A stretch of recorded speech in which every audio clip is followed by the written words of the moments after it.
Whipping excursion.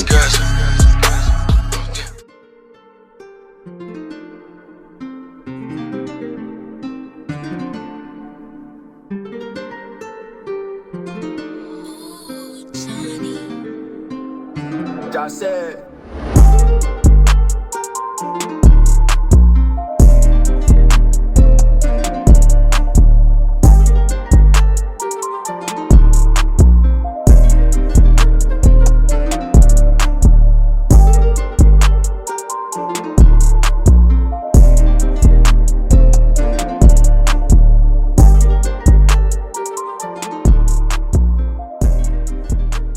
Yes guys, welcome back to Whipping Excursion, CEO on Cars.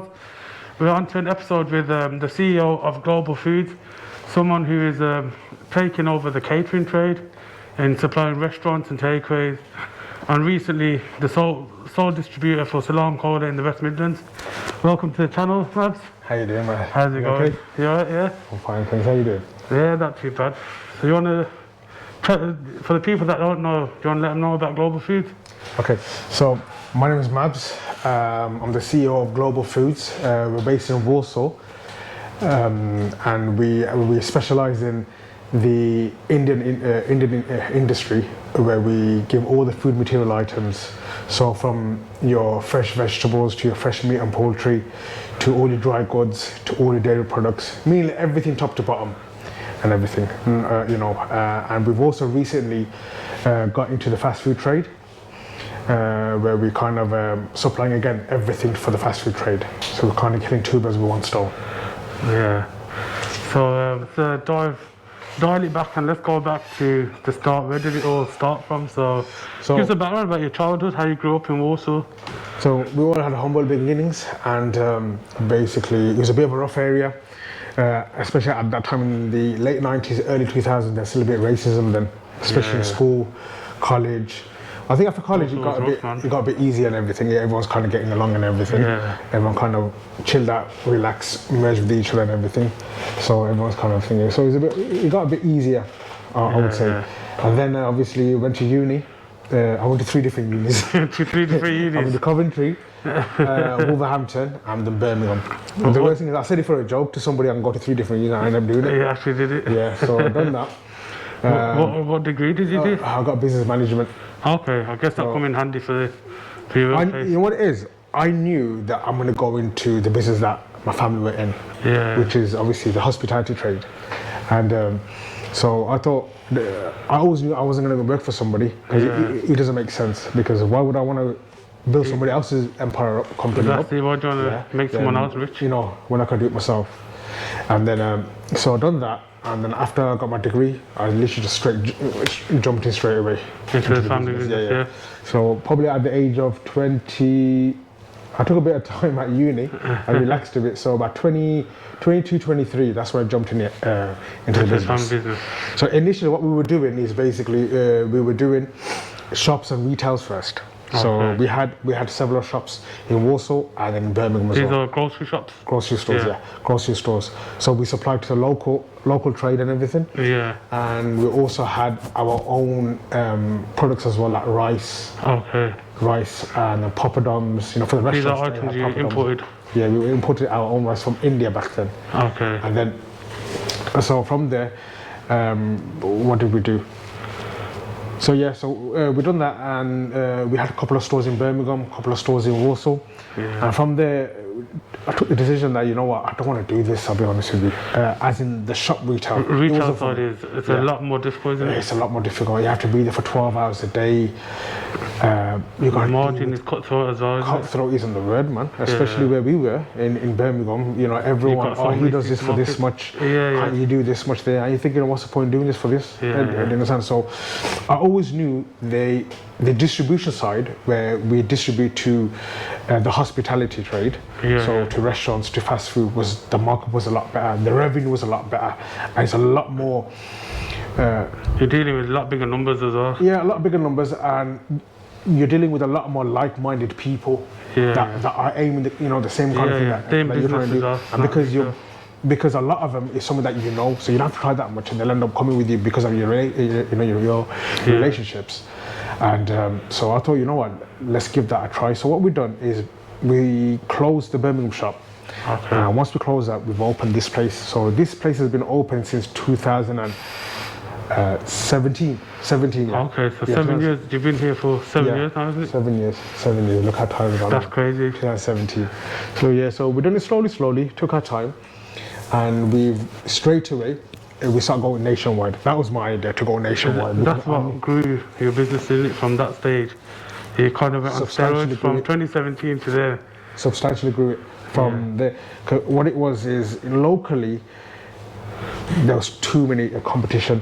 And Birmingham, it's cutthroat even in the wholesale. So I thought, what's the point doing that here when if you go a bit more further down, with it nationwide, whether it's up north or down south, your markups are a lot better. Yeah. A lot better. Yes, it's a bit more travelling, but when your markups that much of a difference, you don't mind doing that. That's it. And you're providing that service where you're delivering to places where they don't have the option of these kind of cash and carries.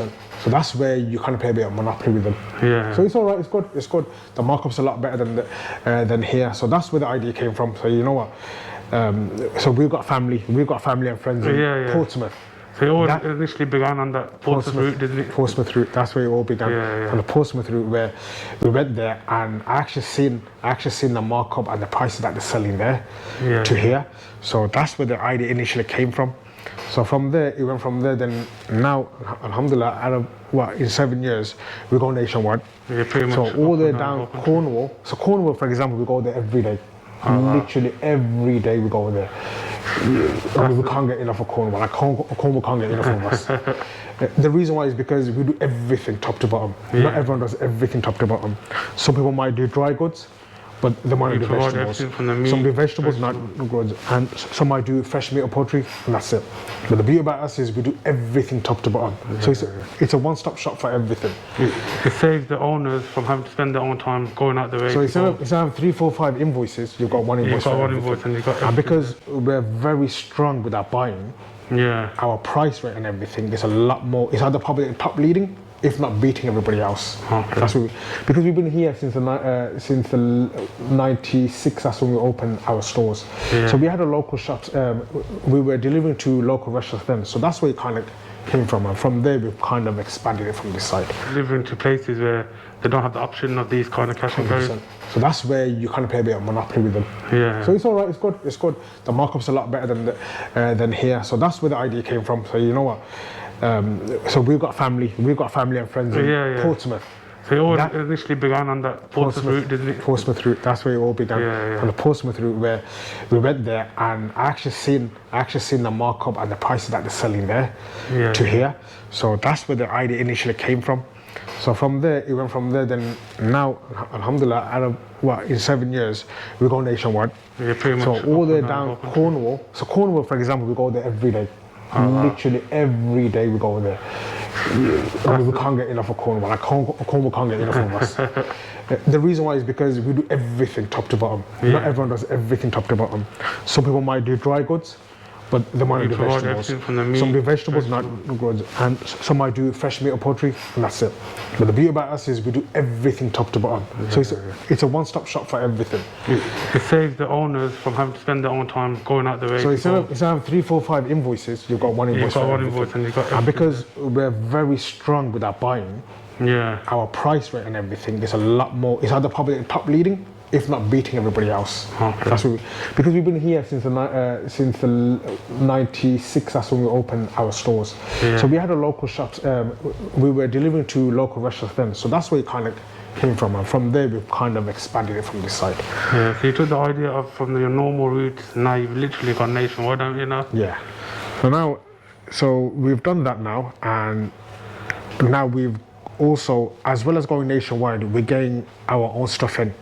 So because technically what we're doing now is we're supplying other people's brands to you guys, to the restaurants, shall I say. So now what we're doing now, we're trying to transfer that from other people's brands to our own brands. So we've got our own rice called Golden Chef Choice. I don't know if you can see it in the camera. We're going to plug it in, Golden Chef Choice, Global Food. You know where to get the best rice now. So we've got our own rice, we've got our own popper tubs, we've got our own plastic containers. So you know when You know when you order a takeaway, The ones from the that restaurant, plastic container it comes in. Yeah. So we got our own branded plastic containers. We got our own washing up powder. Okay. So because there's a lot of companies who a lot of people that are not aware of is a company called DPO. I'm sure a lot of people have heard of Anyone DPO. in the fast food trade would know what Is DPO an is. Israeli supportive company. So we're trying to get away from Israeli We're companies. trying to boycott that stuff, 100%, 100%. So we got our own one called Eco powder. Yeah. So first of all, it's a lot cheaper and it doesn't support genocide. There you go.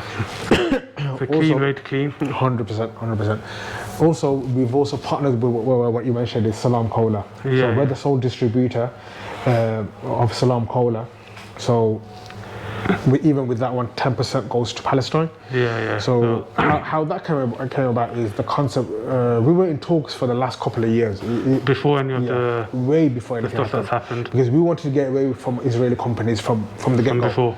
So so we done that, and then it was just a coincidence. God, unfortunately, the things that happened in Palestine, and that's when we kind of kicked it forward. So let's just do it, and then at least people don't have to buy things that helps the genocide. Yeah. So we done that, and since it's come in, it's gone like wildfire.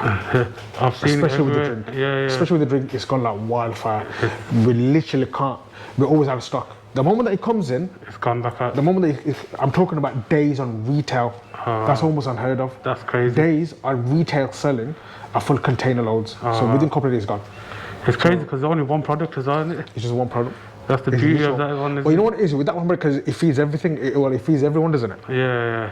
It's not specifically for It's people. not just for one. So drinks is for pretty much everybody and for a lot of industry. It's not just for the restaurant trade.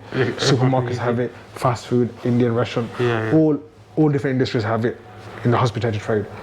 I've tried it. It does taste probably the closest to Coke. That's what I said. It's the closest to Coke. It's probably not as it's probably not equivalent, but it's as close as to It's Coke. pretty good. I can't And whoever we've given it to, everyone said, you know what, it's probably the best one after Coke. So that's what we kind of think. And the main part behind it is the cause behind it. That 10% goes to Palestine. That's why it's popped up, because it's the closest replacement to Coke, and everyone loves Coke, and so it helps. Dealing with all that, obviously, it does come with obstacles.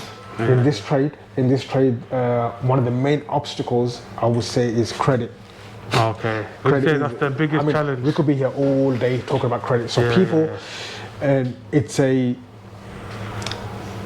almost, I would say, like a right that the customers think that they should have is giving credit. It's almost like a right that the kids think that they take advantage of the fact that you give out credit. So I try to take that away from them. Because I tell them, listen, why do you guys need credit for? Is it because the business is not doing well enough that you guys need credit? If that's the case, it's not going to work out with us, because we can't give credit. I mean, we can give you credit, like a week's credit, and that's it. We'll allow you to sell it. With the wholesale, it is like that. So one order in, one order out. So that's fine. That's unfortunately, not everyone has that same mind frame. Okay. So people think, we want 1 month, 2 months, 3, 4, and they think, how does this make sense? It doesn't make. It gets to the point go to Asda, go to other companies and ask them for credit. And you're never going to get that. So it's a bit silly, but it is getting better. Okay. It is getting a lot better, especially with the generation that we're growing up with now. Unfortunately, the old generation, that's what they lived with, is credit. They had relationships with the people as well, to the point where the credit. But that's how it started, though. But that's how it started. You in a hole. And that's how it started. Because I know that person, I don't need to get the money off him straight away. Or that person will give it. And so from that, it kind of grew from there, saying, hold on, from a nice gesture, it's gone to a right. It's gone, it's like you're doing them a favour, when in reality you're doing them a favour. It's a demand now. And I take that away, because I go to them, I don't need to give you credit, I'll give you better prices. At the end of the day, you're going to pay for it anyway. Of course. So why thingy? On delivery, if it's payment, I'll give you, like, for example, 5% off the bill. And it makes a difference. Especially because it's a quick turnover. You don't have that cash come in and use that to most definitely buy more stuff or whatever. So the way I say it is, if I'm saving you 20, 30 quid a week, 40 quid, 50 quid a week, 100 quid a week, I'm making you that money. Because nothing's changed. You're still buying the same products, but the difference is you're saving on. Because those expenses are there for them anyway. It doesn't matter They're gonna spend whether you that get it much. off us or somebody else. It's always going to be there. Yeah. Where we kind of shine away from somebody else is that we focus on mainly three things, which is the product quality, Yeah. the pricing, and the service. If them three kind of go hand in hand, then you don't have to sell anything. The business will sell itself.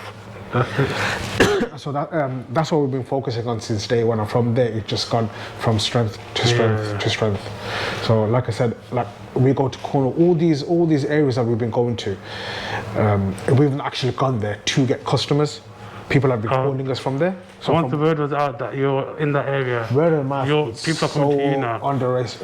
You know what it is with word of mouth. That you know what it is. When you give one good service to somebody, that person tells about 10 more people. From that 10 people, another 10, and it just kind of goes. It's because they've had a first-hand experience with you as well, and they can trust that if that person's had it and they've been happy with the service. 100%. One more thing where we kind of shine out before I forgot to mention was, as well as the services and the product and the quality and everything and the pricing, I wanted to get an app in, and with the app is that's a game changer. The app is probably the selling point for us lot. Yeah. You got these £1,000 phones. Utilize them because unfortunately till today we still got pen and paper. We're trying to get rid of that. We've all got phones. We all know how to use them. We've all got phones and we all know how to use them. So order through the app. The whole app is like a mini portal for yourself as a customer. You've got all your invoices there. You've got all your payments there. Everything what you've ordered, your previous orders, your favorite items. So it gives you a breakdown. Because what normally tends to happen before is people kind of call and say, "What's my balance?" It doesn't really kind of. At least they can just log in, they see what they need, they can pay your bills, everything through that. So they can pay through there, they can see all the invoices previously. Prior to this, people used to call in, not only to myself, to everyone. They used to call and say, "What's my balance? Oh, can you give me this invoice? Can you give me that invoice?" I said, "Hold on, something needs to be done for this." So that's when we come with the app. The app took about 18 months to do.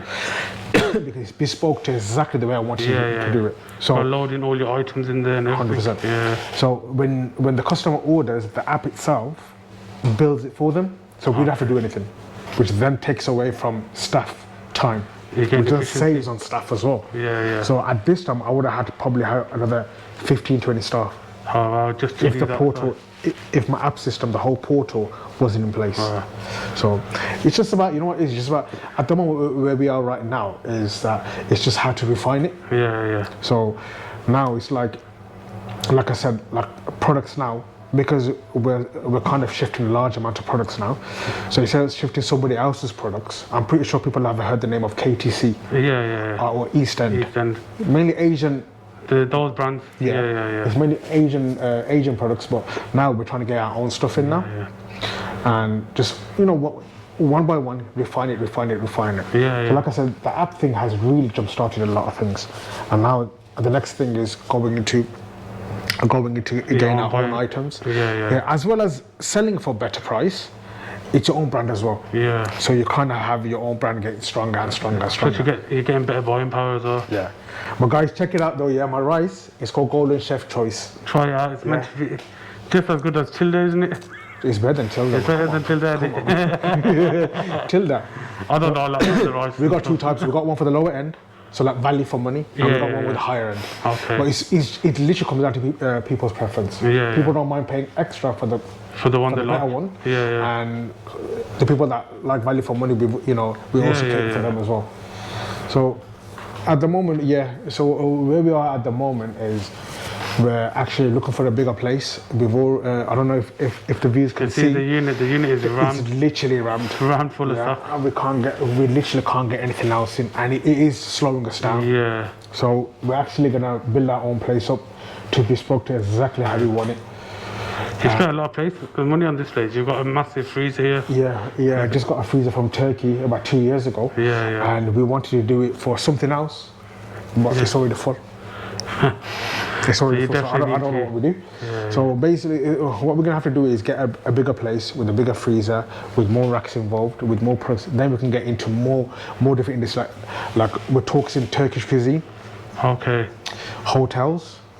So like Premier Inn, Changing it. and Premier Inn. Yeah. Is it another one? I forgot what it's called. Is it Ibis? Huh? Ibis. Ibis, yeah. Yeah. Even gyms, so like David Lloyd's, Yeah. and a few more. So we're in talks with a few more people about how to divest. So you're trying to get a commercial contract at it? Yes. With the, So how are we trying to divest this company to not just the Indian industry, not just the fast food? What else can we get into? And there's so many industries. so many different It's the fast biggest foods now. ever industry in almost probably any business. Yeah. Everyone eats every So from day, the 1950s, the Indian restaurant trade has been number one, and it's been number one since till today. Yeah. But obviously, because we don't see it because we're in the Midlands. But if you go down south, if you go up north, it's full of it. It's still so much lively, but because we don't see it, because we eat it at home, why the hell would we eat it? For us. Yeah? So, but if you go down south, every single corner's got one. Yeah. Literally every single corner's got We've one. been to Wales, where villages where you'd never think there's no food there for us, but there's always an Indian restaurant there.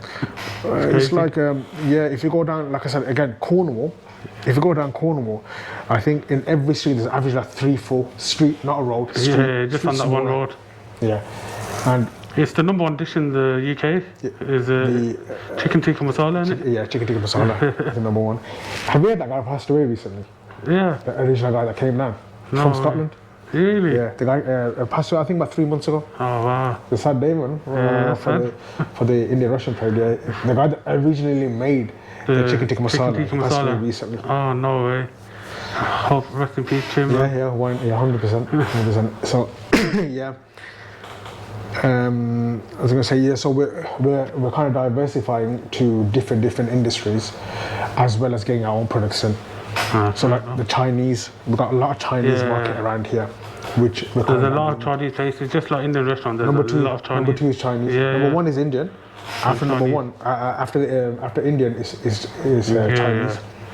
But we don't see it because it's not around us. Yeah. One thing in Birmingham though, there's a lot more Somali, Yemeni, Turkish food. Those types of food are they're up increasing. and coming. They're up and coming. Look at Coventry Road. Yeah. It's full of it. It's full of it now. It's full of it. So there's money to be made. I'll be honest with you, there is money to be made in this trade. If you do it properly and if you do it efficiently, there's money to be made in this. Definitely. So I was going to ask you for drawbacks. You know the app you've got. Yeah. Obviously, you've got traditional people in restaurants, like uncles and stuff, that they don't know how to use the phone. So how did you manage to convert them?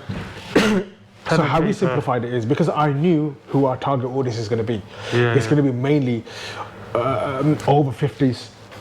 So I said uncles, over 50s uncles, that are going to be using the app. So what I've done is I've enlarged the images. So if they can't read it, they can see what the image is. And it's so simplified, it's so basic that literally it's just just a couple of buttons and that's it, you send it. It's probably one of the easiest, I mean, I might be biased, but it's probably one of the easiest apps to use. Because it's so simplified, shows what you've ordered and the quantity. And just submit it, that's all you do. And then from our side, the portal kind of builds it for them and it sends it on the app, how much it is and everything.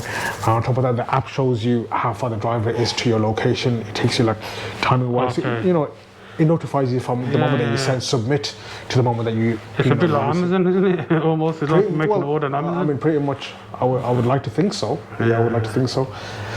So, at the moment, we're at that stage of our life right now, as well as looking internationally, we're looking at globally as well. So we're in talks with other companies overseas, so supplying our own products to overseas. Oh wow! So like for example, really expanding it then? I mean, why not? Yeah, of course. I mean, I don't want to live in regret. That listen, why do we do this? Why do we do this? 100%. I mean, at the end of the day, it all comes from him up there. But of course, as long as you can try say that you've done it, and that's that's what all that counts. So at the moment, we're talking to overseas like Dubai, Singapore, two big places. Bangladesh as well. So you're going to supply those countries with your with our own products. At the moment, so we're talking about that. So we've got a large member of our team in our sales team Yeah. They're getting the orders in, they're getting the sales in, and at the moment right now we're just trying to hit certain figures, Okay. hit certain revenue, and then Yeah. from there we've got other plans. So every 90 days we're trying to recap what we're doing, every 90 days. Obviously we've got an end goal in 2 years time, 3 years got time, your we've got target. an end goal to what we want to do. But obviously I think every 3 months, it's not too long, Yeah, but it's not too short as well. It gives you 3 months, make sure all these tasks are done, make sure all these goals are done. Right. And that's how we kind of do it. That must keep everyone on their toes. isn't it? 100%, that's why I like to keep it. Yeah, of I course. like to keep it. The moment that, what I feel is the moment you take a back seat, that's it. Yeah. Because once you're in emotion, it's very easy to do things or get things done. That's true. But the moment that you take a back complacent. seat, you get too complacent. And then you just, The moment that you take a back seat, that's it. I'm not saying you can't do it again, but it'll take a lot more longer than if you was in the momentum already. 100%, because you're on it then. Yeah. So yeah, that's what we are in our business. Another thing in the business, I run it with my family. I was going to ask you, that was one of my questions. That's one of the main things what kept me going is that I've run with my family. So I'm a member. I'm one of, I would say 30. 30 people in the family, you know. So basically, you know how the olden days was, where your brothers stuck together, we do everything together. That's where we are, and I love it. Yeah. I've been so blessed by that. I'll be honest with you. I've got my uncle's sons who are with me. We eat from the same plate. You've got a good, nice unity between and the brotherhood. What's more stronger than the business and everything is the unity between my family, my brothers and my sisters, and my aunts, my parents, everybody. I've been very blessed. I could never ever complain about how blessed we are. It's a big challenge with a lot of Asian families having big families. It's not always easy. 100%. No. At the end of the day, but that's what's valuable, though. That's it. Because you can work with strangers in business, or you can work with your family. So you know what it is. What would family? you do with someone with family? Because then you could trust them. Yeah. You can leave certain things and not look twice. Yeah. And that's what it is with that. To the stranger, you're gonna need a camera there.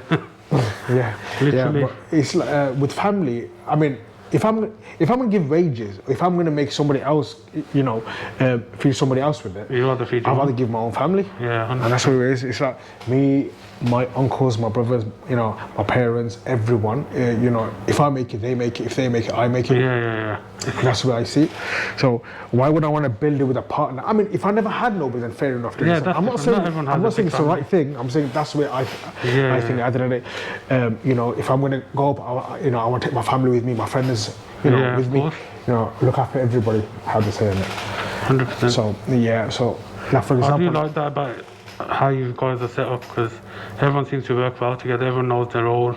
Everyone plays their own part, and it's all one family as well. Yeah. It's a rare thing nowadays, that is. It is a very rare thing, and I'm not going to sugarcoat it. It's not easy. Yeah, you do have hiccups. You 100% have hiccups. But it's not about the hiccups, so it's about how you compromise with each other, and that's what it is. And because we're in a generation, unfortunately, what I see is we're in a generation where it's all about me. It's not about us anymore. But the older generation, it used to be us. But nice about me. If we look at our family in one way. 100%. Alhamdulillah, but I still think that we've still got some essence of the old generations. We've got the qualities. traditional values. Yes. So that's where we are at the moment within the business, with goals of going globally, with getting our own products in the same time, and going into different sectors of the trade. So we got our hands tied up right now for the next. You're for the busy next at the moment. You're running a marathon in one way. Like I said, I don't like to be sitting down. It's always. Well, you can say it's always go. You're still looking to expand in the UK, because you've obviously got this distribution centre. So the end goal is to have 3 distribution centres. So we got one in the Midlands. One we got one. We're getting down south. Okay. So again, Cornwall side. Around that region. And one up north. I would say about like Yorkshire, Bradford. So kind of got we're opening one soon in Yorkshire. That's going to be hopefully within the next couple of months. Hopefully it should be opening. So within a 150-mile radius, the whole You've UK. covered pretty much the whole UK there, Yes. yeah, with 3 distribution centres. Yeah. At the moment, yes, we've got our hands fully tied for the next probably 5 years, 5-7 years wow. at least, with global expansion, getting more things in front of our own products in, and going into diversifying to other industries. We've got our hands all tied up with even expanding to other franchises, Okay. other hospitality So you're picking up franchises some locally well-known franchises. and internationally as well. So, And then he walks in. who do we have here? You guys might see him on some TikToks and some Instagram posts. So, bro, how are you? This is my little brother here. This is Ashraf. He's part of the family in Global Foods. So introduce yourself, let them know who you are. So I mainly do all the social media, even just show people what's going on basically in global behind the scenes. So my name's Ashraf, I'm the middle brother. We've got, I think, probably like 4 or 5 younger brothers. They're not too much involved in this business, but we are going to get there. Hopefully everyone will start joining in slowly as we expand So you're together. telling us how big the family is and everything, Yeah, and how you guys all work together, man. So the way things are going at the moment is we've got different businesses in the hospitality trade. Yeah. Okay. So we've got a couple of supermarkets who we've got a brother there, we've got another brother there. But the way things are going over here, we need more people involved here. So a couple of businesses that all our families are into. But the way things are going, alhamdulillah, the way this is going, this ain't got a ceiling, put it that way. You can go anywhere and everywhere with this. This has the potential to grow into $1 billion. something massive. You can go as much as you want. Yeah. It literally hasn't got a ceiling to this. Obviously we've got to put the work in. Of course, it's not going to come, it's not going to land on your lap. That's what we're telling the brothers, especially the younger ones. They don't see the potential. We're telling them if they get involved, they can cover areas. Right now, there's so much me and my brother can do. Of course, man. And obviously, if they get involved, then You can build the whole team and then that's it. grow the business 4 or 5 times what you're probably doing now. That's it, 100%. Do you know, you mentioned you've got other investments. What else do you do other than? So other than this, we've got other businesses where we're silent partners. Okay. Again, they're in the hospitality trade and other trades. We're quite heavily involved with properties. Okay. We've got a fair few properties, commercial and residential. Properties is a safe bet, isn't it? It's a more safe bet. It's not that lucrative. But it's an asset. Yeah. That's why it's an It asset. takes years and then it sort of pays itself off. But you've got a growing asset. With properties, I'll just say it's not lucrative. Unless you flip it, it's a bit. There's no different. cash flow. You don't get massive cash flow. Massive cash flow, but it's just there. It's the most safest one there. And the way things are, like for example, in Dubai, we've got a couple of things in Dubai, and we probably might just look at there at the moment, with the way things are going there, and probably even having something over there similar to this. I like property, so Dubai interests me as well. But what do you think of Dubai? Because the last year the property market's gone up by 50%. Do you think that's going to continue, or is it? It is going to continue. Is it going to come down? Do you know what I mean? No, it is going to continue, but at one point it's going to come down. It's going to crash probably. It might crash because it had a bubble before, didn't it? But but the bubble didn't go down. It didn't go down that bad. As what we thought. But because there's such a hype and gloss around Dubai right now, that everyone's going there, it's almost, I wouldn't say impossible, but it's very unlikely for anything to happen as of right now. But the hype will die down. It will at one point. Like everything else, the hype dies But to be honest, they're getting a mega airport, probably the biggest airport in the By world. 2030, it'll be double the population of what it is now. They say about 180,000 people move every year, so you know what? I think the demand, if anything, it probably is going to go higher and higher. This This might be the start of the boom, isn't it? Not anytime soon. Yeah. I think for the time being, if there is a craze there right now. If you guys got any cash flow, if you guys got anything to invest in, invest there. Yeah, Invest there. definitely. But obviously, make sure you do your homework before you do it. Yeah, of course. Do your own due diligence.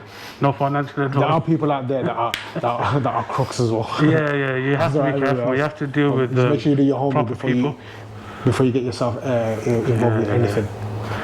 Another investment I talk about. Have you touched into Bitcoin or anything like that? So an uncle of ours, he's controlling the crypto side. Okay, so he's the investment man for the coins and stocks and stuff like that. And what's the other one called? Starts with an F. F. Crypto and Oh, Forex. Forex. Yeah, no, Forex, Forex yeah. trading. So I've got minimal knowledge about it, but Yeah. So he's we're all specialist in involved, that. yeah. So he just handles all that side. Yeah. But because there's so many of us, you know, everyone needs to, definitely. Everyone's everyone got needs to their own have role. something to do them. So at the moment, he's heavily thinking that he's even giving courses out. Oh wow, yeah. With these, yeah. We'll plug in the course. Sue. So yeah, he's doing that. We just left him to do that. We're doing this side.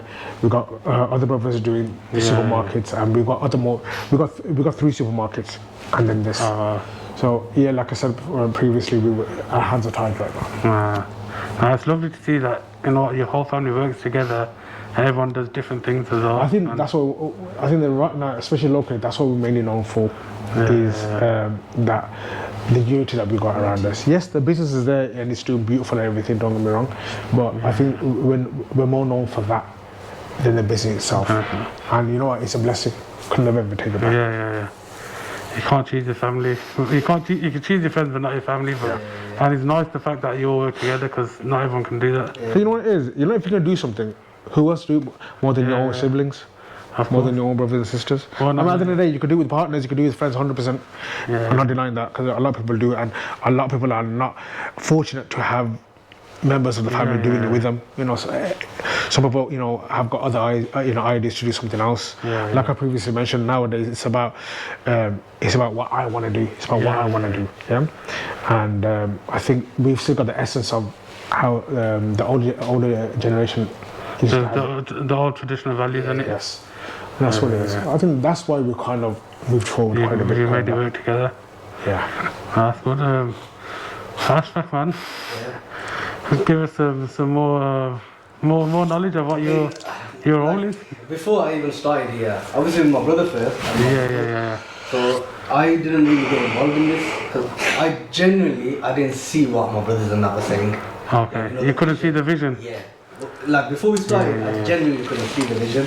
So when he used to keep telling me about this, and I said, look, you know, I'm more of dad's mentality, so it's quite old school mind. Yeah. I've always seen the struggle side, because I'm always seeing dad stressing about this. So I've never whereas by these they more like looking like, you know what, this is what we can do to this place, this is how big we can go. I'm thinking, how? It's not possible. But now as I'm in the business, I'm seeing, you know what, it is possible, it's just we need to accept it. Where I never used to accept it, same with my younger brothers, they don't accept it. Even now, they still don't accept it, but I'm trying to tell them, I was in your position.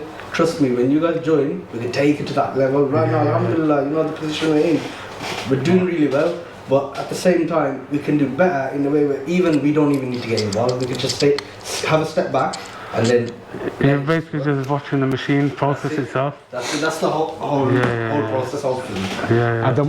At the moment, we are in that stage where, because before the foundation, we had to do it ourselves. So for example, I'll give you an example. When we first opened up, I was getting the orders ready, loading it in, and driving to that place. All by yourself? Yeah. I remember those days. So for example, remember what we mentioned previously, Portsmouth was one of our first routes. So we used to get the orders ready, load it in. I used to drive all the way there, unload everything there. So it's like a 4-hour trek then, isn't it? Yeah. I used to unload and then go see customers and then come back at 2-3 in the morning. And you know about our cousins who, you're staying up there right there till 4 in the morning. You're getting a good meal, but you're staying there for hours. Meal, but then I'm going to the toilet afterwards. So, and then I think because I could see what was happening, how it was coming into fruition, the app came involved in.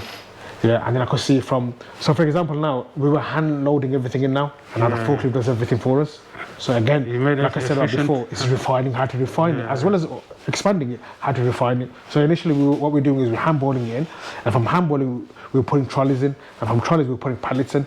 So if we still had the same mind frame of workload as we had back then, we'll probably need about another at least 10 different staff. Just for that. Fair enough. The app getting involved, that another 5-10 staff, because if we had to physically call everybody and take the orders and everything, then a lot more people. So it's just about it's about working smarter, not harder. I mean, you can work harder 100%, but mainly working smarter. How to refine it, keep on refining, where we don't have to get involved anymore. So at the moment right now, we have very minimal involvement, so that it's mainly like supervising or how to expand it, but not run it. expanding 100%. We're down for it. Like one of my uncles, he's in the buying side. He's in the buying team. Yeah. So that's his role. My little brother here, he's in the social side and he's in the shopping side. So he's making sure all the stock, everything's there. We really don't want to upset any of the customers, especially with all the promises that we give. We really want to uphold what we say. Yeah. You want to keep a high reputation. Yes, 100%. So that's where we are with thingy now. With the whole system doing itself. We got people. We got our packers all in check. We got our drivers all in check. We've got all our unloaders, loaders all in check. So at the moment, all we're doing is just looking at everything. You just got the process, and you're just watching the process. Yes. And make sure it's running. You know what people don't see? How you said the struggles at the start, and then I still remember when he went Portsmouth. I used to see him. I took you a couple of times, I did. I remember you a couple of times. Yeah, I handballing the rice and everything. Yeah, remember handballing, we were sweating and everything, but I thought it was going to work out. Watch how it's going to work out. It's like, obviously everyone watching the video probably thinking, you know what, this just happened overnight, it fell on your lap. Probably 35 years when dad and that first opened. Yeah. But obviously, again, people will say, your dad and that made this, blah, blah, blah, but end of the day, that's what they're doing it for. They're not doing it for of course us not to take over, do you know what I mean? So we're just taking it to another level where our kids we're doing it for our kids. That's the whole process, hopefully you just carry on. That's it, man.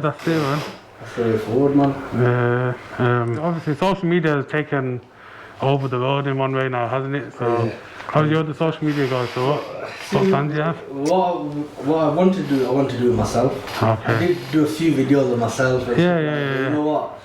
I genuinely, after doing it, I'm thinking, I ain't gonna have the time. So I think we need to get people to do it for us. We'll still be there, you know what I mean? We might even start our own vlogs and stuff like that. Maybe have your own YouTube channel, man, showing all the antics. We did do it. We did do it, at the beginning. Did it what? Yeah. At the beginning we were doing it, and then it's one of them. It's just what people don't see what actually happened in the background. It's so crazy to explain. Like even now us talking, it's because it's our day off. Yeah. That's what I'm saying. I can't get hold of him all the time. Because it's our day off, that's why we can do this. Otherwise, it's so hard to get that time off and arrange something. At the moment, social media is the way forward. It's like remember we used to go hours upon hours giving leaflets out. Now it's just a click of a button. That's it. And thousands of millions of people have seen it. It's TikTok now. It's TikTok as well. TikTok made it. You get viral on TikTok. It's next level. Next level. In fact, the video I've done on the Onion, I don't know if you've seen it. Yeah. Literally, we had, I think, 10 customers. For us, 10 customers is that's amazing. A lot. Amazing. Like, so that response that I got. This is in wholesale, so wholesale, 10 customers is. You know what I mean? It's big volume. It's a massive volume. Yeah. See, like 10 customers, it's not a one-off customer. It's like a snowball effect. You've snowball effect. Got them now and you've captured them. The more you get in, the more big it's rolling. And then from that, I could literally just tell them, take this, take that. Do everything there. Obviously, my brother must have said it. Yeah. They're coming for the one thing, but they don't realise by the time they end, they've probably got most of their shopping for But that's what happens, isn't it? The moment that they walk, they go, hey, have you got this? Yeah. I didn't know that you had this. Oh, okay. Oh, you got this. Then they end up saying, what don't you have?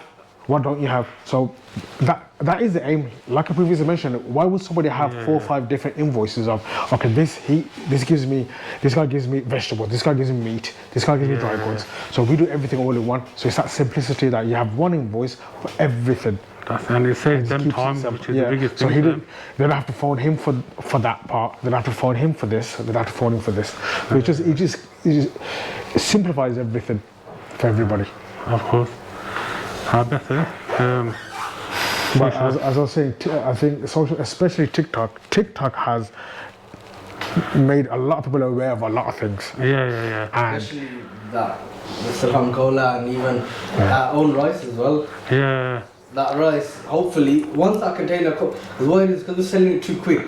It's coming in and it's flying back out. And then now we're waiting. As soon as that one comes, we'll make a proper video of our rice. The quality of our rice. Especially, because we picked it ourselves. We actually hand-picked it where this is how we want it in that bag. Whereas these other companies, they don't do it like that. So we know what the other companies are doing and stuff, so we're very confident with our rice. We know hopefully You've gone out there and quality tested it. So even that hopefully will boom as well. We plugged it in, but definitely check out their socials. Golden chef choice. You see that rice, try the rice, it might change your life. Yeah, man. Hopefully. No, it is because we know. Okay, so the rice is more towards the Asian, the South Asian community. South Asian we know what they like. So this is what we've done it for. That's what it is. And so that's what we've done it for. However, like I said, we don't have to even go to anybody. Social media is the way forward. I think with one click of a button, you can see, even if you go to our social media, you can see how the rice is getting cooked, how it comes out, and everything. Even yourself, man, I'll be honest with you, I didn't even know about what you do. I just seen it once. I think, yo, I swear that's... Here I am, I'm thinking, yo, okay, then I have to call you, find out, and then find out you got your own channel and stuff. Just go watch it, I think, yo, and from your first video, I've been watching, and the level you're going, it's improving. Inshallah. We've still got a long way to go, but we're gonna get there, man. Inshallah, man. I'm coming with you, right? I'm coming with you. Of course. It's good, man. Start interviewing Andrew, Trey, and all them. I'll be honest, you should generally maybe try YouTube, because like that Daniel Asheville. The thing is, I think he must have a team. He must have a team. I was talking about him as well. I've seen I think a little clip of him talking about the cash flow. You know what? We're in the same problem as well. The same boat. It's like credit, these guys owe us, and then when we ask them for the money, they act like asking them for their You owe us the money, you know what I mean? So it made me realize, you know what, that's when I kind of backed out from the financial. I thought, you know what, it's everywhere. Everyone's in that same position. As soon as everyone has that same especially like him, big, he's big in social media and everything, he's having that same issue. So I knew, okay, this is normal then. This is just a normal issue for business. Run around, you just have to accept the challenges that come with the stigma. trade, and this is the stigma that we have to go through.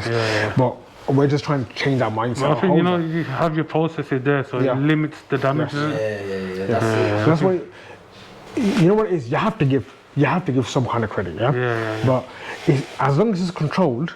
So for example now, is what you previously mentioned is one in, one out system, where we give you the stock and we go there every 7 days. So all our customers, we go there every 7 days. On the 7th day we go there. So what we ask for them is to clear that previous off. So it's like a nice turnover. We allow you to sell it. We allow you to sell it, make your profit, make your markup, and everything, and they pay us as well. Give it back to you, but unfortunately, he doesn't go like that. Sometimes it has to go a bit pear-shaped, unfortunately. But you know what it is? You get that everywhere. You get that everywhere. And you can't pinpoint who it is. You have to kind of go through the journey and see who it is and just kind of figure it out. When we had our shop, I'll be honest, I was probably a little bit like that customer, because if I can get 60 to 90 days on it, I'm going to take it up to the 90 days. It makes more advantage of us, doesn't it? But then you got to keep that relationship good, because if I keep you guys happy, then you might give me that discount, or you got no problem with me. So I think that's more important. Didn't need anything, there's sometimes like my brother, for example, Portsmouth, he started there. If they call now and say, look bro, I'm really desperate, I need that, we'll go happily go out your way. 4 or 5 hour drive, we'll go there, no problem. You know what I said? The loyalty. You know what I said? Service. Sorry, that was somebody calling us. Service, quality, and product. I'm not joking. The after service. If that is on point, then you're winning in that way. You're literally winning. At the end, overall, it is worth it. It is worth it. Yes, you get your goods and your bads everywhere. That's the risk in every business, isn't it? Well, overall, you know what it is? You get everything everywhere, but it's good. We're good right now. Anyway, I'm going to shoot off. Okay. I appreciate you coming on. Thank you for coming on. Coming down, man. Hopefully everyone can see what we do. Support this channel. Help here as well. You know what I mean? If you want to open your own thing, same kind of setup, whatever. We're always here, you know what I mean? Give us a shout, we'll help you out. To give some good advice, Yeah, man. And follow him on the socials as well. And What is it? Global Foods Warsaw _ Okay. Alright, yeah. No worries, man. Thanks for coming, bro. So, we've had enough business talk, innit? Yeah, enough It's a business. Ripple excursion, man. Let's talk about our car life. This is the moment that everyone's been waiting for. But yeah, Cars. you know, we grew up together and we've been petrol heads since we were kids. I think I'm a peak point. Breathing, eating cars. That's all we were doing. We were talking. He's what you breathing, call a 30 driver, let's just say that. Not anymore, now he's a dad with kids, but before, I think. let's just say lorries were getting gapped like millimeters. Not that we're gonna. What was my first car? My Polo. Was it a VW Polo? No, let's go through your first few cars. The green Polo. That was a gift. That was My uncle gifted that to me. It was a nice car for back in the days. It was a good first car. I think back then it was all about the stereo that you had. Yeah. It's all about the stereo that you had. Massive. So it's all about. Did you have Beeline in that car? Yeah, I remember. The sub and that was back in the days. stereo. Yeah, so we had the thing. I had that for a couple of years. I never had Excel. My friend went back into me. Everyone, your friend, you had to be in it. So from there, I had the Golf. Yeah, I remember the Golf, man. The Golf was. There was a lot of effort in that car, man. I remember. I had a full body kit, full respray and everything. People had it on the wallpaper. You know, after we stopped with it. On the phones, they had it on the wallpaper. I remember that. It was a fully tuned I done car. that. I don't know when I was 18. So 17, I had my Polo. 18, I had my Golf. Yeah. I had that as a birthday present. My Golf. I remember he told everyone that the car's gone to the garage for parts from Germany, but after about a month it came out. It came out fully resprayed. Had had recorder interior. It was an R32 replica or something Full like that. R32, with exhaust done and some. And I had a few things and done rims, to it. I remember. I had full resprays. I still remember it was a unique blue. It's like a unique blue. It's a different. But I can't remember the name of it. This you're talking about. This was Fast and Furious days, man. The early Fast and Furious ones, I remember. Yeah, from there. Yeah. From there, I had a normal car. I had the Vectra. Vectra. I just wanted a normal car, just drive everywhere with it. I think, so I had an accident with the Golf. Yeah. We know about the accident, don't worry. Yeah, we had an accident with the Golf. We were on the way somewhere. We were on our way somewhere, and So that was done. Then I had my Vectra. The Vectra, what did I do with the Vectra? I can't remember. I can't remember, to be honest. You had it for a little while though. Yeah, I never had an accident with that. Yeah. That one was a clean car. What was that? I think I must have just sold it, you know. KH03 XED. Yeah. Yeah, I had that. So. I had a Victor at the same time, remember? Yeah, that maroon one. It was an auto and one was a manual. Yeah. I had that. Good times, man. Yeah, them were the good times. Those were the days. And then from there, that's when I started going a bit berserk. Yeah, after that, I remember when he turned 19, he had nothing less than a 3 litre. Yeah. Supra, my Supra, I was 19. I was 19 going for TJZ Supra. From Bristol. The guy was from Bristol. I went there to go see it. And the way he was giving me a test drive, but he was test driving the car. He was drifting the whole car. He drifted on his driveway, innit? Yeah. I'm thinking, that shouldn't work because hold on, why are you drifting the car when I'm about to buy it? I don't know why he sold it to me. I just loved it. I fell in love with it. Yeah. So I bought the car. And that was probably my pride and joy. The Supra was a pride and joy. That's it's one of the regrets in it, selling that car. I do regret it because especially the price you sold it for and the value of it now. So back then, what is $5 grand, $6 grand, $7 grand? That's crazy, you know. Getting a Supra. I sold it for how much I bought it for 10 years later though. I had it for 10 years. Yeah, I had it for 10 years, and I done a few bits and bobs. Nothing major to it. I had a few bits and bobs, but I done my main things with my Supra. Like I said, that was my pride and joy. And then when I sold it, I sold it to 3 kids from London. Yeah. And bear in mind, I'm in Warsaw. So London, they came down at 9 o'clock in the night. I thought they were messing around because I put it up and I had a lot of fake calls and everything. And I had a lot of fake calls. So the guy goes, I'm coming down about 9 o'clock. I go, yeah, whatever. He ends up coming at 9 o'clock in the night. That's crazy. He comes, he's 3 kids. Like the way I went to go see the car, I had kids coming to me. So when he came down, I took him around, I blasted and everything. Yeah. I could just tell from his face that he loved it. He's gonna buy the car. I knew so I didn't buy it with the price. I don't know. This is the price. This is where you get it. You know how people come down and buy it with the price. I knew he'll buy it. So he bought it. And what happened was a week later, I felt like I was going through depression because I never had the car anymore. I thought, you know what? Let me give him a call. I'll give him a call and say, look, listen, if he's going to buy it back, and I'll give you something on top. So I rang him back and I go to it, listen, and I'll sell the car to you, but listen, would you mind selling it back to me? I'll give you something on top. Because, mate, I wish I could do it, but I've wrapped it around a tree. Oh my days, Within that's a crazy. week. Within 1 week. I'm thinking, what the That's it with these type of cars, you gotta know what you're doing in it. Yeah. So before selling it, within that time of the super days, I had an M3 convertible. Yeah, the E46 one, that was a nice 51, lineup. yeah, 51, 52 plate convertible. Yeah. I had that then. That was a beautiful car. That was a You know, beautiful car, man. Caddy, Screamer, I summer days and remember. everything, yeah. The Screamer. And I had a 7 Series, 740. 740, I remember 4.4 that. V8. Had TV screens in the back, we were watching 8 Mile, I We were remember. watching 8 Mile. We had a VCR, proper VCR with headphones and everything. Yeah. So, One yeah, comfortable car that was, man. yeah, that was too comfortable. We went everywhere. That was a cruiser. That was a a cruiser. So we went everywhere with that car. A beautiful car as well. I think from there, what happened then? That was uni days for me. That was uni days, That was uni days. I had them Come three down to my cars. place, I And remember. then slowly, I think as I got out of uni, as I finished my degree and everything, I got into the business side. From there, I think, I slowed was down a bit. slowing down. Cars. No, I was slowing down, but then I had a little recently. Now the fleet is looking mad.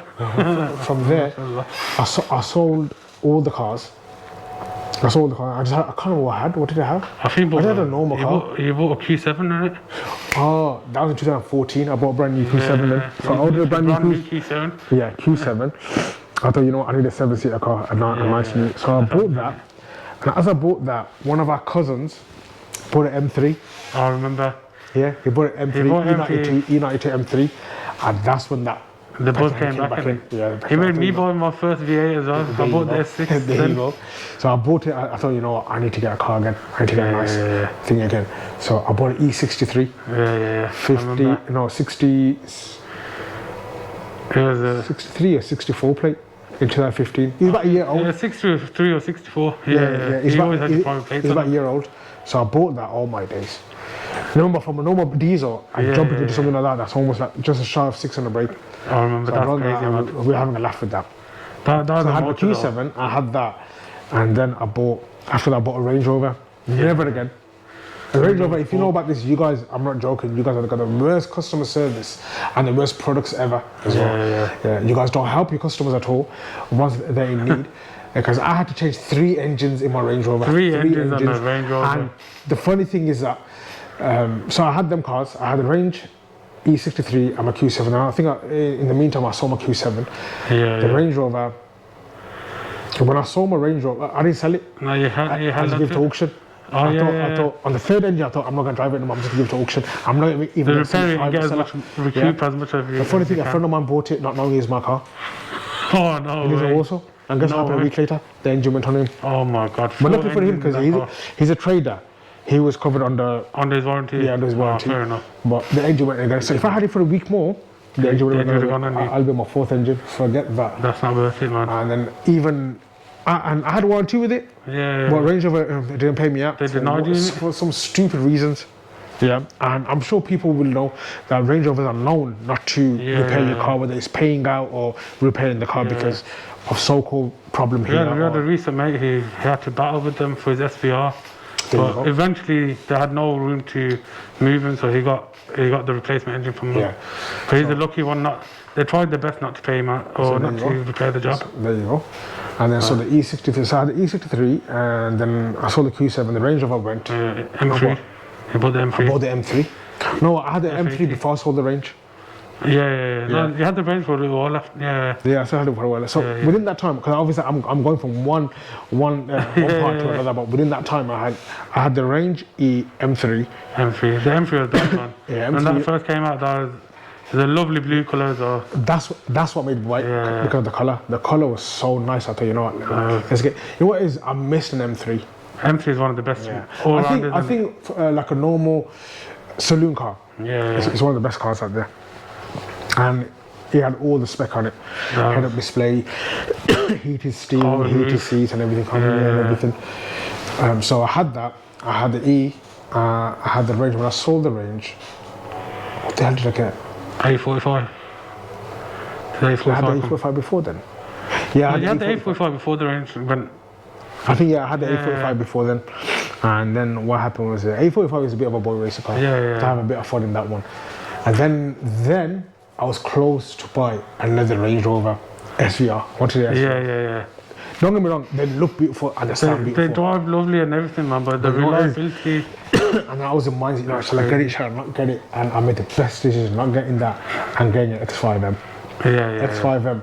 I was that's so another solid I was looking car. at the range. I went to go see it. It was a blue one. It was a nice carbon blue one. And then I thought, nah, just in case it happens again, I'm not going through that same. I went through a dark time curve that range. So I thought, forget that. I know BMs. They're known for the drive. Solid, BMs, they're known for the drive. So I thought, you know, let me get The X5M. X5M is a beautiful car. I still got it now. All rounder. I still got it now. Beautiful car. Beautiful car.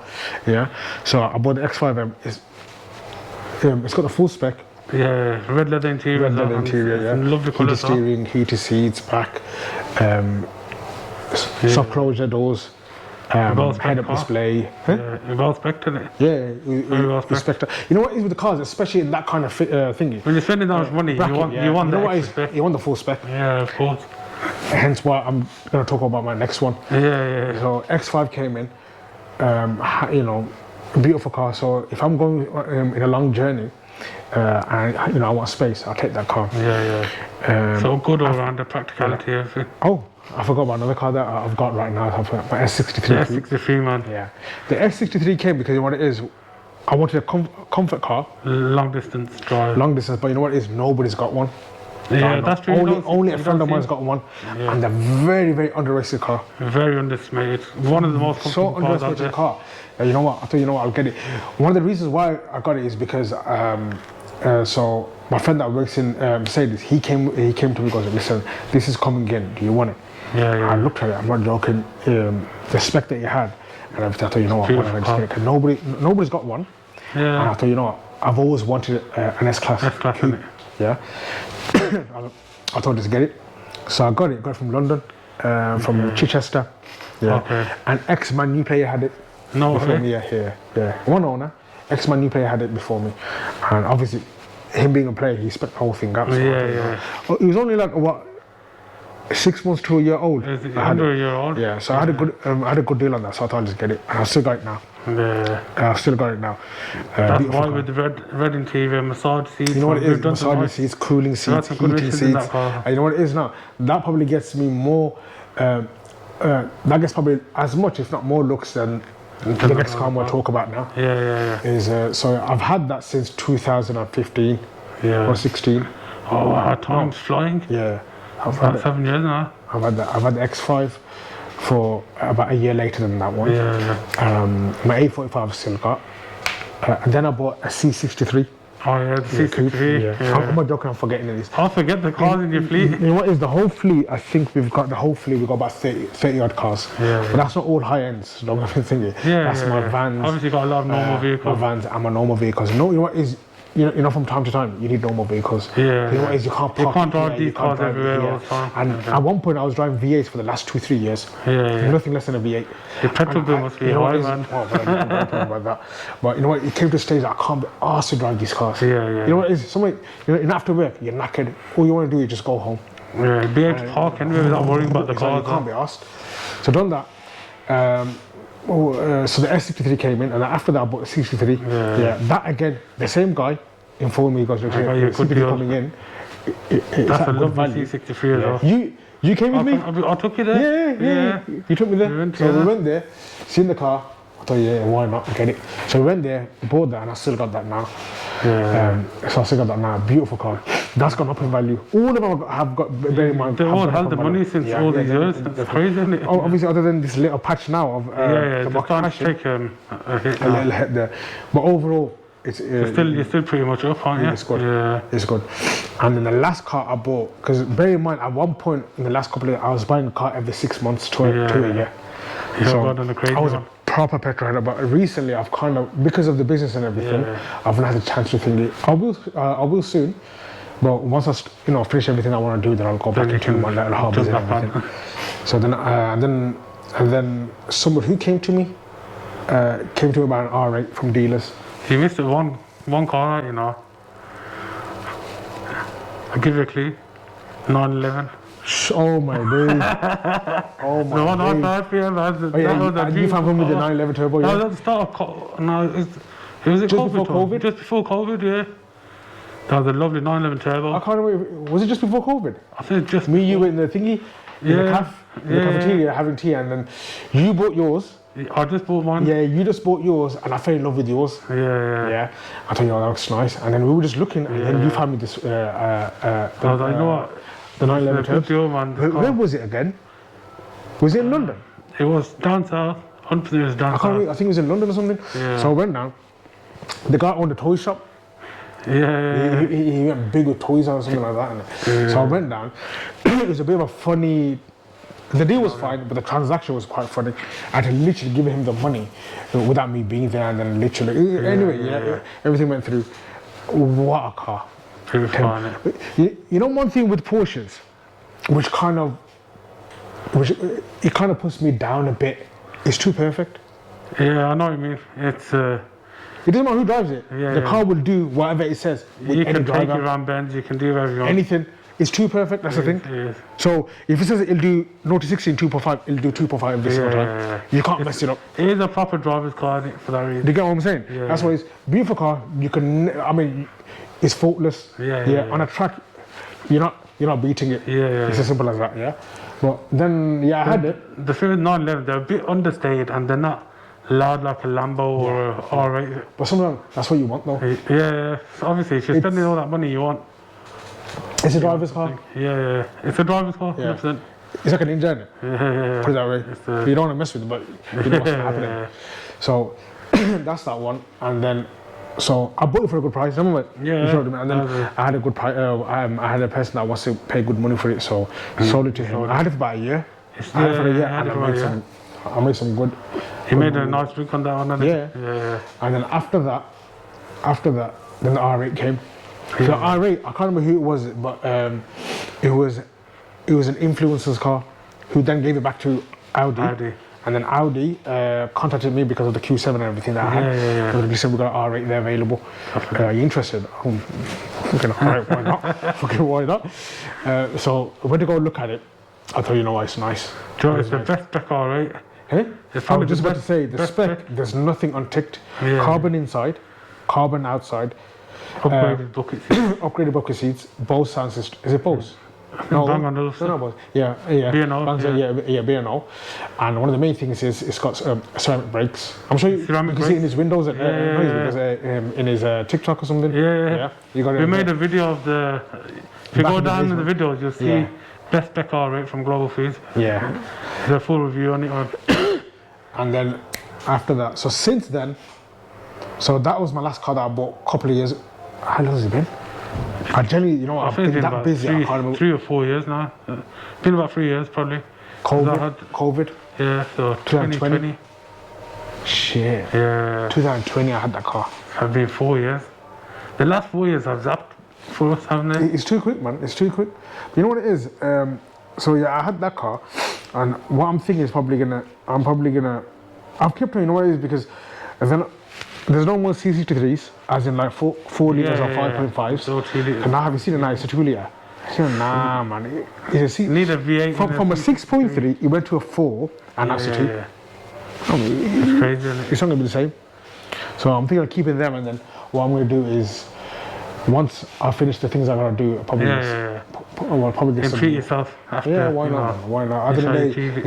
if you work hard, if you can't play hard, what's the point? No point looking at your bank balance and just seeing the bank balance go high. If you can't enjoy it, people say, you know what it is, you're doing it for your kids. Yes, you're 100% you're doing it for your kids, but your kids You will have do to enjoy something anyway. yourself as well. Yeah, your kids will do something anyway. So, for example, now, you know the saying that I'm going to give my kids everything that I never had. I'm not going to do that. Well, I look at it, I'm going to instill everything in them. I'm going to instill everything in them. Once you reach your goals, what sort of car you look to get in the future? Sky's the the limit. fleet. Sky's the limit. Sky's the limit. Seriously, sky's the limit. I'm not joking, man. You know what it is? You know, with me, is I've always been, I would say, a risk taker. I always like, for example, like, if I'm going to work hard, I want the baddest cars. Yeah, of course. You want the best of the best, innit?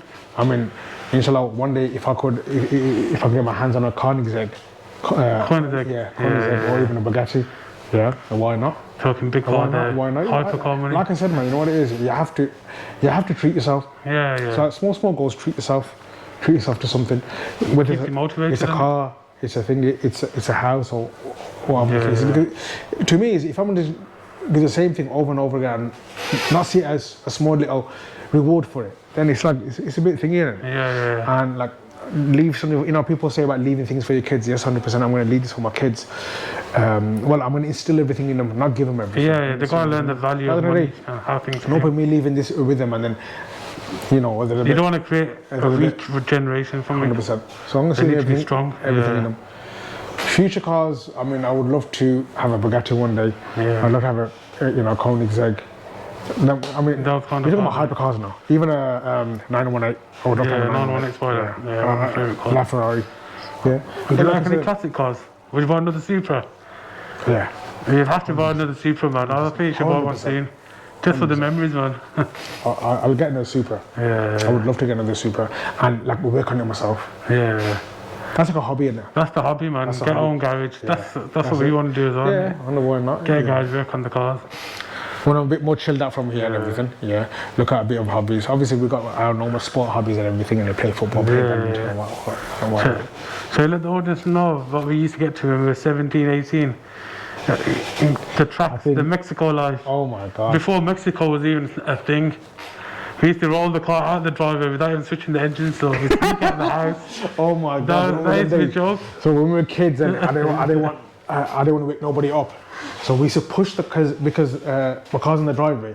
I had to push the car out the driveway. And the worst thing is people are going to see this.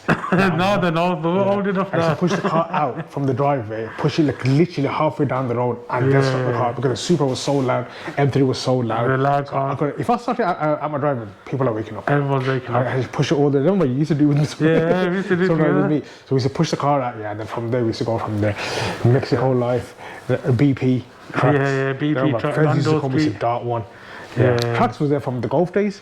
Yeah, that was there from there. From the early days. Yeah. We had a long stride with Tracks since we were like since late 20s. Yeah. We used to go there every day for race. We still go here and there. Now and then. It's still active, but reminiscing. Yeah, that's it. Days. So yeah, track days, but it's not as the same as before, nowhere near. It's nowhere near. Back in the days, I don't know, there's just something And one thing about the car, the Skyline, the 1000 brake Skyline. Was it Mitch? Yeah, MIJ Performance. But back then, 1000 brake now is probably nothing now. But back then, 1000 brake, he was known for his Skyline. So back then, track was brake back then. 1000 brake was a lot, man. Now it's not the same. I think, but back then, Japs were the days. Japs the most tunable cars. Yeah, Japs. But now it's just like, back then it used to be what do you call them, man? What do you call them? That sound that it makes every time you change the gear? The Dumb valve. Nowadays it's not about dumb valves anymore. I know, they're all got pops and bangs. Yeah, pops. I still prefer a good dumb valve, man. Dumb valves, I prefer. You know what it is now? I think we're still the same mind from us back then. Yeah. You understand? Yes. That's what it is. But now everything's automatic as well, that's why it's changed a bit. Back in the days, all them cars were pretty much manuals. A proper driver's car is a manual car. Yeah. Regardless of how much you say, a proper driver's car is a manual car. It's a manual car, man. It's a manual car. A manual car, you got full control. With an auto, you don't have a full control. Yeah. You have 60%. They made them a lot quicker now, that's the only advantage. That's the thing now, innit? Like nowadays, small cars are like 500 brake. Like all these Fiestas and all them. They're like 500 brake. Yeah. The M3 back then was 350. We'll finish off with this. What does success mean and look like for you? Success. What does success, the word success? Another question. Success means what you can do for others, not for yourself. That's a good one. Yeah, success means what you, not materialistic. Success means what you can do for others, but not for yourself. That's the only way.